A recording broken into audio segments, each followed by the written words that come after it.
Hello किसान भाई, आप सबों को बहुत बहुत नमस्कार। आज हम आप सबों के बीच जो अभी आगामी खरीफ सीजन में जैसे धान की खेती होती है, तो उसमें हमारे किसान भाई कुछ जो ज़रूरी चीज़ें हैं उसके बारे में बताना चाहता हूँ। चूँकि अभी कोरोना काल का दौर चल रहा है और हम लोग भी बहुत डिस्टर्ब हैं, आप लोगों से रूबरू नहीं मिल पाते हैं, अभी बहुत सारी परेशानी है। इस वजह से मैं इस YouTube के माध्यम से अपने किसान भाई के बीच में आना चाहता हूं और किसान भाई को कुछ जो उनकी परेशानी है उनको दूर करने का प्रयास करना चाहता हूं, जिसके लिए हम आज एक आपका वीडियो बना के मैं आपको प्रस्तुत कर रहा हूं। तो किसान भाई, अभी जो आने वाला सीज़न है, अभी आप 15-20 रोज के अंदर में आप जैसे धान का बिचरा तैयार करेंगे और इसके बाद आप जून जुलाई में आप उसका ट्रांसप्लांटिंग करेंगे, रोपाई करेंगे।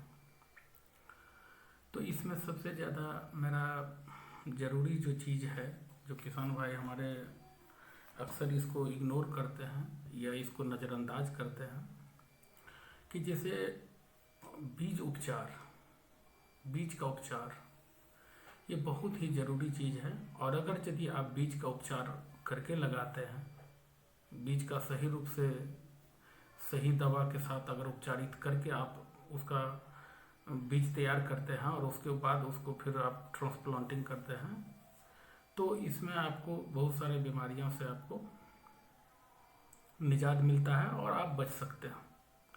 क्योंकि हमारे किसान भाई जब उसमें रोग लग जाता है धान में, तो उसमें तरह तरह की दवाइयाँ का इस्तेमाल करते हैं, फिर भी उससे वो कंट्रोल नहीं हो पाता है और काफ़ी समस्या का सामना करना पड़ता है। लेकिन जैसे अभी किसान भाई बीज उपचार के लिए कुछ ज़्यादा चीज़ नहीं है, एक सिंपल प्रोसेस है कि आप बाज़ार से जो भी बीज लाएं, चाहे वो कोई वैरायटी का हो, हाइब्रिड हो, चाहे वो जनरल रिसर्च हो, कोई भी वैरायटी हो, वो कोई मैटर नहीं है। जब भी बीज लाएं बाज़ार से, तो उस बीज को आप जिस दिन आप बिचरा गिराना चाहते हैं उससे एक दिन पहले कुछ प्रक्रिया है जिसको आपको करना है।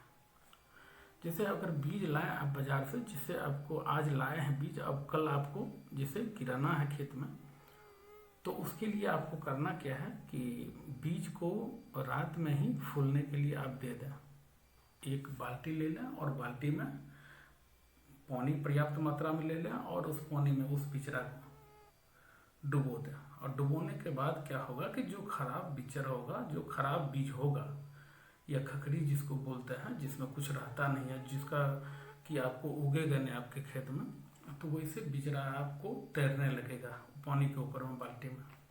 तो उसको छांक के आप फेंक दें और इसके बाद फिर हाथ के सहारे धीरे धीरे बाल्टी के और बीज को ऐसे मूव करें और मूव घुमाने के बाद धीरे धीरे क्या होता है कि जो अंदर में भी जो बेकार पड़ा हुआ होगा बीज, वो बीज फिर ऊपर आके तैरने लगेगा और उस तैरता हुआ बीज जो बेकार है उसको आप निकाल के फेंक दें।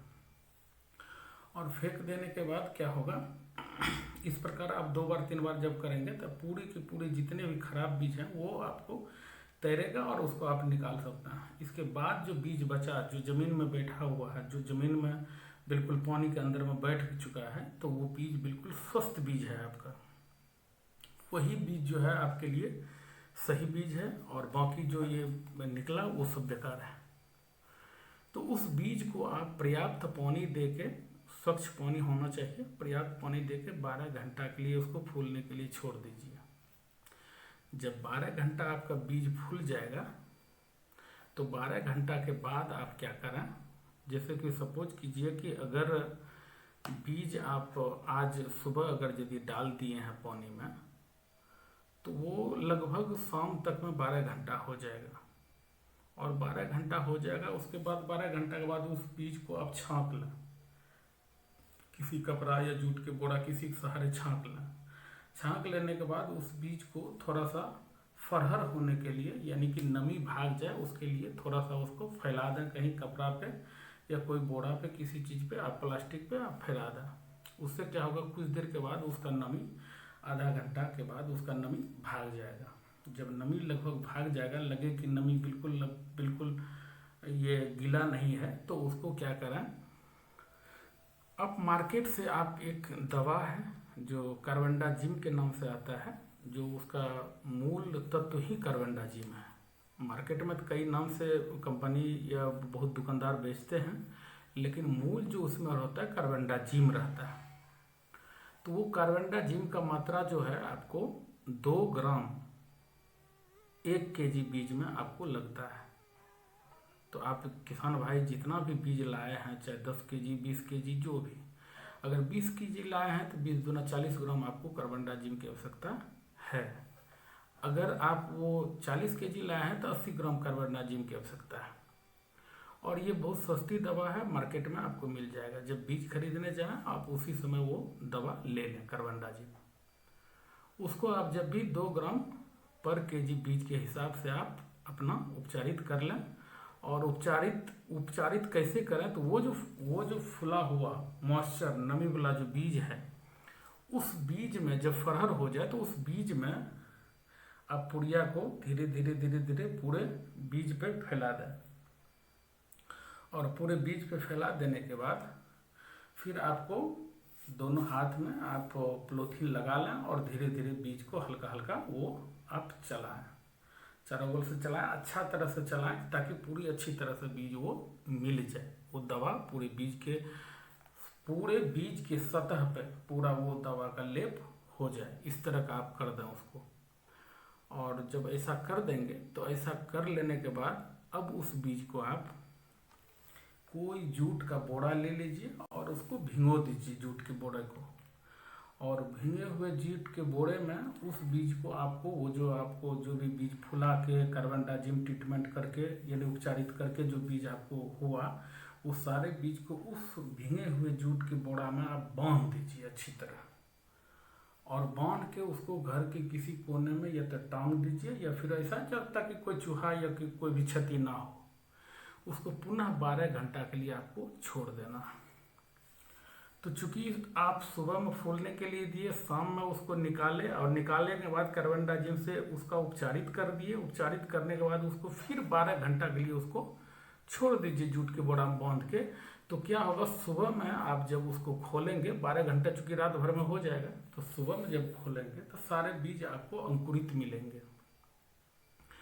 तो वो सारे अंकुरित बीज को आप फिर आपका जो खेत तैयार है उसमें आपको जाके आपको क्या कर देना है, छींट देना है। और छींट देने के बाद आप जिस तरफ जो प्रक्रिया करते हैं, मिट्टी हल्का सा मिट्टी आपका बीज के ऊपर में ये होना चाहिए, उस तरह से मिला दीजिए, हल्की सी जुताई टाइप का, ताकि बीज ज़्यादा अंदर ना जाए और बीज झप भी जाए अच्छी तरह से। इस तरह कर दीजिए। और इस तरह करने के बाद आपका बीज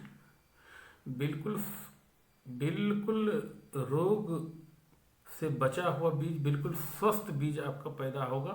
और ये अगर बीज का उपचार जो आप किए, ये समझ लीजिए आप एक झुलसा रोग लगता है जो लूज स्पॉट के नाम से जाना जाता है, कि जो कि धान के वो जो बाली निकलता है, उस बाली में आपका वो पीला पीला गांठ टाइप का हो जाता है और बाद में वो धीरे धीरे काला रूप हो जाता है। और उसके बाद जब आप उसको टच करेंगे तो वो पूरा धूल के तरह उड़ जाता है और ये काफ़ी क्षति होता है, खास करके हाइब्रिड धान में।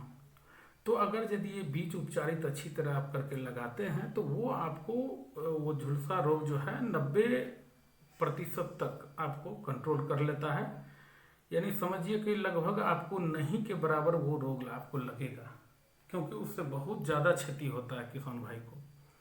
इसके बाद एक ब्लास्ट डिजीज होता है। ब्लास्ट डिजीज भी आपका बीज जनित है रोग, और वो भी आपको बहुत परेशान करता है। जैसे ब्लास्ट डिजीज में क्या होता है कि आपका धान का जो भी पत्ता है, वो पत्ता आपको धब्बा टाइप का आपको वो जलने जैसा लगने लगता है, और वो बहुत ही खतरनाक रोग होता है। हम सभी किसान भाई जानते हैं कि हम लोग के पौधा के भोजन के लिए पत्ती ही भोजन बनाता है पौधा का, और अगर यदि पत्ती ही डैमेज हो जाए पौधा का तो फिर वो यील्ड में यानी वो उत्पादन में काफ़ी प्रभाव डालता है। तो इसीलिए ये ब्लास्ट रोग हो गया या फिर ये लूज स्मट हो गया, ये सारे बीमारी, बहुत सारे बीमारी से आप बच पाएंगे और ये बीमारी आपको नहीं लगेगा, और इससे क्या होगा कि आप ज़्यादा से ज़्यादा आप उत्पादन ले सकते हैं। तो इस तरह का आप अगर यदि उपचार करें तो बिल्कुल आपको बहुत ज़्यादा फायदा है मेरे प्यारे किसान भाई, और हम समझते हैं कि आप ज़रूर इसका पालन करेंगे और करेंगे। और इसके बाद अगर यदि कोई परेशानी भी हो तो फिर इस चैनल के माध्यम से आप कमेंट और शेयर कर सकते हैं, कहीं दिक्कत नहीं। और अगर पसंद आए तो लाइक कर दीजिए। Thank you.